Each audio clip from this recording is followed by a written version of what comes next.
Tama ba itong ginagawa niya, oh? Papunta kami ng Cornets, imbes nga pagkain ng baunin, bigas. Oh, yan, oh, di ba? Oh, binutasan pa. Oh, grabing baon niya. Sus, Ginoo, mauubos na yun ang bigas. Sabi niya, praning ako, pero mas malalas yun, di ba? Oo.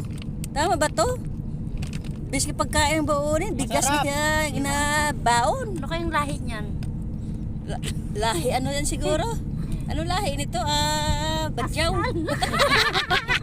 Masarap yan. April. Oh, gagarang gumamupas bunganga niya, oh. Ang ganda, sayang.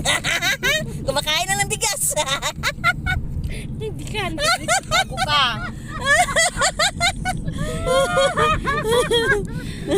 Ayan, Yaya! Ay, sawin mo ng amo mo. Yaya. Ano? Oh, madam, oh, si Madam Kulay yan.